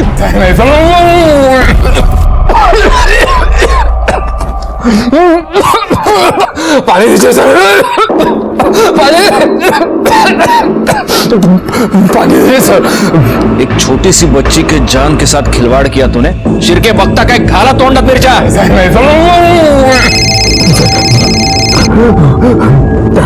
दबे। सर एंजल अब ठीक है। ठीक है, अब ये बता तूने ध्रुव को क्यों मारा? मैंने नहीं मारा सर, बिना मार रहे सर। ध्रुव को ये पता चल गया था कि तूने एंजल को किडनैप किया है और इसीलिए तूने उसका मर्डर किया। वो मेरे पीछे आया जरूर था, पर उससे पहले मुझे पता चल गया था सर। मैंने जब ध्रुव को पहचान लिया तो मैंने उसे घुमा कर चकमा दे दिया। उसके बाद से मैंने भी उसे नहीं देखा था। तो तू ये कहना चाहता है कि जिस दिन मर्डर हुआ उस दिन 5:30 बजे तू उस पार्क में नहीं था? नहीं था सर, मैं तो वो एंजल के लिए वो दवाई लेने गया था। आप चाहे तो मेडिकल वाले से पूछ लीजिए सर। देखो, लड़की की किडनैपिंग के जुर्म में तो तू यहां पर सड़ेगा ही। अब बस देखना यह है कि मर्डर के जुर्म में तू फांसी पर चढ़ता है या नहीं। बैकवर्ड, मेरी गट फीलिंग ये कहती है कि ध्रुव का मर्डरर कोई बाहर का आदमी नहीं है, इन्हीं में से कोई एक है जो उसका मर्डरर है। इस ओम के लिए बैग तो चेक कर ली, ये सच कह रहा है। ये मेडिकल शॉप में दवाई की पंप ले रहा था। बचे माधुरी, उसकी बहन शिल्पा, हनी, ड्राइवर भोला और ध्रुव के 3 दोस्त मुदित, आरव और जिमी। पर हमारी पूछताछ में अब तक ये पता चला है कि ये शिल्पा ध्रुव से सबसे ज्यादा नफरत करती थी। बुलाओ इसे। ध्रुव के आने से आप बहुत ही इनसिक्योर हो गई थी। आपको ऐसा लगने लगा कि माधुरी की लाइफ में आपकी इंपॉर्टेंस कम हो जाएगी। अगर ध्रुव माधुरी के घर में टिक गया तो हो सकता है कि कल को माधुरी आपको घर से बाहर निकाले। अगर ऐसा हुआ, आपकी कमाई का एकमात्र जरिया बंद हो जाए और इसीलिए आपने ध्रुव का मर्डर किया। नहीं साहब, मैंने ध्रुव को नहीं मारा। आप चाहिए तो किसी से भी पूछ लीजिए। जब ध्रुव की मौत हुई मैं माधुरी के घर पर थी। साहब मुझे नहीं पता शिल्पा उस दिन घर पे थी या नहीं, क्योंकि मैं घर पे नहीं थी। कहाँ गई थी आप? साहब वो मैं उन लोगों से मिलने गई थी जिनके साथ मेरे पहले संबंध थे। मेरा मतलब है एंजल के पैदा होने से पहले। पता नहीं मुझे ऐसे क्यों लग रहा था कि उनमें से किसी ने बेटी को पाने की लालच में उसे किडनैप तो नहीं कर लिया। ठीक है, उन सारे लोगों के नंबर्स और नाम हमें चाहिए। जी। वैसे आप गई कैसे थी? गाड़ी से? हाँ सर। अपने ड्राइवर को बुलाइए जरा। सर भोला तो उस दिन से आया ही नहीं, मैं गाड़ी खुद चला कर गई थी और तब से उसका फोन भी बंद है। कहाँ रहता, कहाँ है ये भोला? भोला, भोला नाम है ना तुम्हारा? जी। भोला, शक्ल तो बड़ी कमीनी है तुम्हारी। एक बात बता बोले, ध्रुव की वजह से तुम्हारी माधुरी मैडम ने एक बार तुमको डांट दिया। सिर्फ डांटा नहीं, तुमको थप्पड़ मारा और तुम्हारे मन में इस बात की खुन्नस बैठ गई और इसीलिए तुमने ध्रुव का मर्डर कर दिया। नहीं साहब, कसम खाकर बोल रहे हैं साहब, ऐसा नहीं किया हमने साहब। अच्छा, तो जब ध्रुव का मर्डर हुआ तब तुम कहाँ थे? वो क्या है ना साहब, बिल्डिंग से हमें एक लौंडिया निकलती हुई नजर आई। साले लौंडिया? मतलब महिला निकलती हुई नजर आई हमें। हम थोड़ा लट्टू हो गए उसके ऊपर, गाड़ी के पास ही खड़े हुए थे, उसके पीछे निकल पड़े। हमारी बीवी का फोन आया कि उसे अस्पताल ले जा रहे हैं, तो हम वहाँ से वापस लौट गए, सीधा सोसाइटी गए, वहाँ गार्ड को चाबी दी और फिर सीधा अस्पताल चले गए। 3 दिनों तक अस्पताल में थे साहब, आप चाहें तो किसी से भी पूछ लीजिए। फोन क्यों स्विच ऑफ था?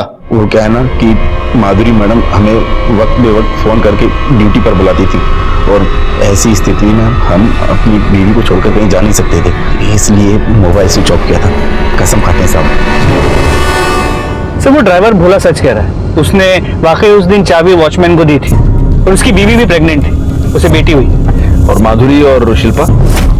शिल्पा के मोबाइल रिकॉर्ड के मुताबिक वो घर पे ही थी और माधुरी भी सच कह रही, वो अपने पुराने क्लाइंट्स को मिलने गई थी।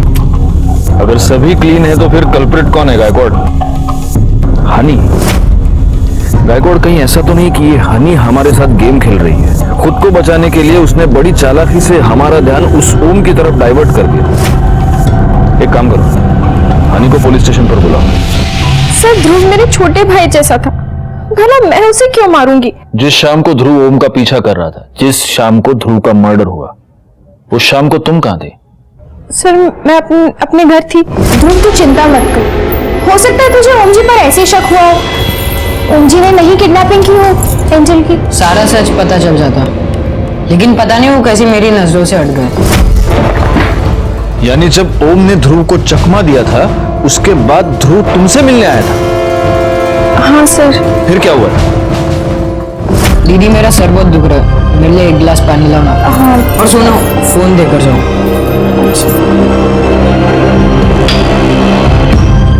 क्या तुम्हें वो नंबर याद है जिस नंबर पर ध्रुव ने तुम्हारे फोन से कॉल किया था? नहीं सर। कितने बजे हुआ था ये सब? सर लगभग यही कोई 4:45 बजे। 4:45 मतलब ध्रुव के मर्डर से आधे घंटे पहले। एक काम करो गायकवाड़, इसके कॉल डिटेल्स निकालो और देखो कि मर्डर वाले दिन 4:45 बजे के आसपास इसके फोन से किसको कॉल किया है। सर। हाँ शोभा। नहीं आज लेट हो जाएगा, लेकिन खाना मैं घर पर आकर ही खाऊंगा। अरे बाहर कभी कुछ खाता हूँ क्या मैं? हाँ चलो रखो सर।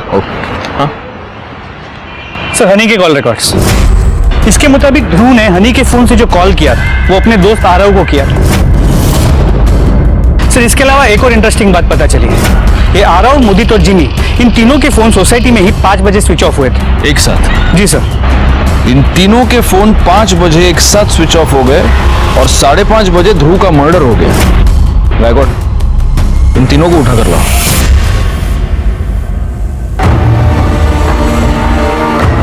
मुझे बचपन में एक बात पता चली थी, जब मिर्ची पेट के अंदर जाती है तब पेट से सारा सच बाहर निकलता है। इसलिए तुम तीनों के लिए हम लाए हैं ये फ्रेश हरी मिर्चियां। चलो लो खाओ, चलो लो उठाओ खाओ। तुम तीनों को ही खत्म करनी है सारी मिर्ची। सर इसने मारा था सर। नहीं सर, मैंने नहीं मारा है, ये दोनों भी मेरे साथ थे सर। हम तीनों का प्लान था सर। ये हो गया फिल इन द ब्लैंक्स। अब डिटेल में पूरी कहानी। चलो सर हमारा प्लान ध्रुव को मारने का नहीं था सर, हमें तो बस एंजल को किडनैप करना था, और इस बारे में हमने ध्रुव से भी बात की थी। ध्रुव तो वो सेक्स चेंज ऑपरेशन क्यों नहीं करवा लेता? I mean, उससे ना तेरे सारे प्रॉब्लम सॉल्व हो जाएंगे यार। फिर तू तेरी बुआ की तरह बाल डांसर बन सकता है, तू नाच पाएगा और तेरे पास बहुत सारे पैसे आ जाएंगे। फिर हम भी तेरा जो भी बिजनेस होगा वो थोड़ा मैनेज कर लेंगे। वो सब तो ठीक है, लेकिन सेक्स चेंज ऑपरेशन बहुत एक्सपेंसिव है। अरे यार लेकिन वो इतने पैसे कहाँ से लाएगा? बुआ से मांग ले, उनके पास 2 फ्लैट है। बुआ पहले से ही मेरे लिए बहुत कुछ करती है, उनसे मांगना ठीक नहीं होगा। ठीक है, हम एक काम करते हैं, वो जो तेरी छोटी बहन है ना जो घर में रहती है, एंजल, उसका किडनैप कर लेता है। बट आई स्वेयर सर, हमने एंजल का किडनैप नहीं किया सर। एंजल का किडनैप करके ना किसी ने तो हमारी हेल्प की है। जिसने किडनैप किया उसे करने दे, लेकिन हम ऐसा क्लेम करेंगे कि एंजल का किडनैप हमने किया है, फिर कॉल करके पैसे ले लेंगे। बुआ वैसे भी परेशान रहती है, हम ऐसा नहीं कर सकते। उस दिन 4 बजे हमें ध्रुव सोसाइटी में मिला। ध्रुव, हम तुझे ही अभी कॉल करने वाले थे। क्यों? अरे हमने तेरे लिए ना एक मैनेजर की अरेंजमेंट किया है, जो तो लड़का हो के भी तुझे बार डांसर बना सकता है। बस एक काम कर, 6 बजे ना वो रामनगर वाला गार्डन है ना, वहां आ जा। फिर हम तीनों ने मिलकर एक प्लान बनाया कि हम ध्रुव को डराएंगे।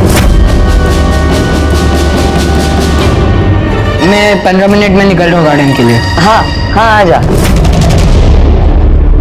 वो आदमी किधर है जो मुझसे मिलने आने वाला था और मुझे डांस बार में काम दिलाने वाला था? हाँ वो भी आ ही जाएगा। बोल, हम जैसा बोलेंगे वैसा करेगा या नहीं? ये चाकू नीचे रखा, देख कुछ गलत होगा ना, मैं नहीं करूंगा। कुछ गलत नहीं है, बस तुझे ना तेरी बुआ से एंजल की किडनैपिंग के पैसे लेने। गलत काम है ये नहीं करने वाला मैं। हम तुझे तेरा हिसाब दे देंगे। अरे तेरे पास अपने खुद के पैसे होंगे जिससे तो अपना सेक्स चेंज का ऑपरेशन करा सकता है। मेरे को कोई ऑपरेशन नहीं कराना है। अबे तुझे नहीं करना ना, मत कर। हमें पैसे कमाना है, बहुत सारी चीजें मंगाई है ऑनलाइन, हमें सब खरीदनी भी है, इसलिए चुपचाप अपना मुंह बंद रखना, समझा? ए पागल है क्या? मैं तुम लोग से बात नहीं कर रहा, ये गलत है। मतलब एक जुर्म करने के बाद भी, एक मर्डर करने के बाद भी तुम तीनों को चैन नहीं मिला। तुमने माधुरी को रैंसम कॉल किया। हमें ज्यादा नहीं, बस 10 लाख चाहिए। आरव, मुदित और जिमी पर जुवेनाइल कोर्ट में मुकदमा चलाया गया और सजा के तौर पर उन्हें जुवेनाइल होम भेज दिया गया। ये चारों बच्चे कुछ ज्यादा पाने की लालच में अपने जिंदगी के सबसे अच्छे दिन गंवा बैठे और बेचारा ध्रुव तो अपनी जान से हाथ धो बैठा। कि युवा हमारे देश की शक्ति है, ये हम पर निर्भर करता है कि हम उस शक्ति को सही दिशा दें। मैं इंस्पेक्टर राजेश जाधव आपसे विदा लेता हूं। दोबारा मिलूंगा, तब तक सतर्क रहिए और देखते रहिए क्राइम पेट्रोल दस्तक, क्योंकि मकसद बताना नहीं, बचाना है। जय हिंद। क्राइम पेट्रोल के ऐसे ही मजेदार एपिसोड्स देखने के लिए हमारे चैनल को सब्सक्राइब करें।